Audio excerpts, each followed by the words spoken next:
Hi grade sixes, sure, it's just getting longer and longer between me seeing your faces again. I can't wait to hear all your stories about lockdown and all your jokes. Believe it or not, I'm actually missing your jokes. Today I wanted to talk to you in a video about fair trading, which is on page 41 of your textbook.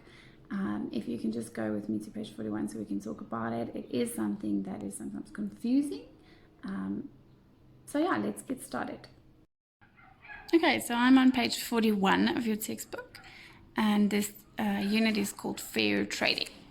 So trade we've been talking about at length, and so I think we all know what that is. But what does it mean when trading is fair? So first we're going to look at unfair trade. So that will help us know what trade is when it's fair. So skills training is just a keyword, learning how to do difficult jobs. So unfair trade is, we know that manufactured goods sell at higher prices than raw materials. So we have discussed, sorry for the noise guys, I'm just sitting outside so as to not bother Daniel because he's busy napping.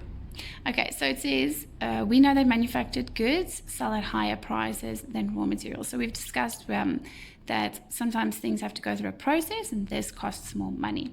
So it says, people in countries that sell raw materials say that the price of raw materials is decided by the buyers and not by the sellers. And this means that the prices of raw materials are low. So getting low prices for raw materials keeps these countries poor.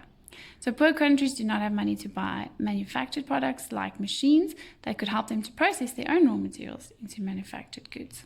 So in this example, it says, you pay so little for our cocoa crop, we have no money to buy our own machines.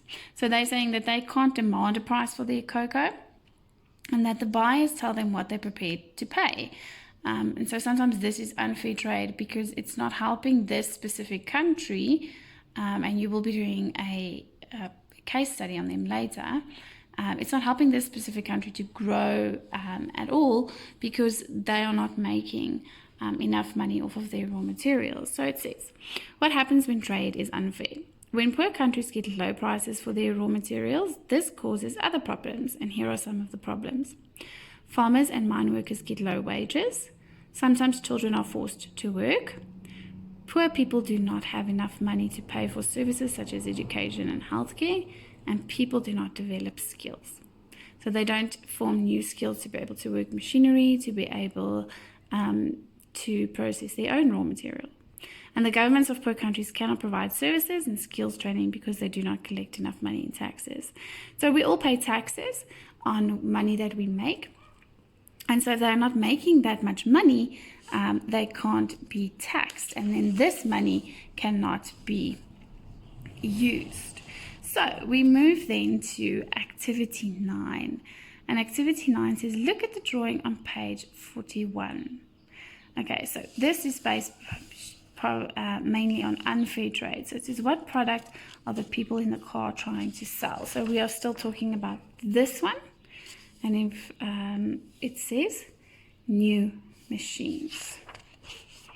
So it says, what product are the people in the car trying to sell? What is the person speaking selling? And then number 3 says, copy and complete this sentence. The pharmacist cannot buy new machines because, remember we said, and they even say in the speech bubble why they can't buy new machines. Then it says, read the bulleted points on page 41. Choose 3 points that you think fit with the drawing and write these points in your books. And why is it difficult for the farmers shown in the drawing to get a good education and to learn new skills? So look for the answers in the list on page 41. So if we go back to page 41, it gives us a list over here. So this is where you're going to choose from for question 4 and 5. So you're going to choose 3 points that you think fit with the drawing, and you're also going to look there to tell me why is it difficult for the farmer to learn new skills. So I hope this helps you guys to understand unfair trade and what it looks like and why it's not a good thing.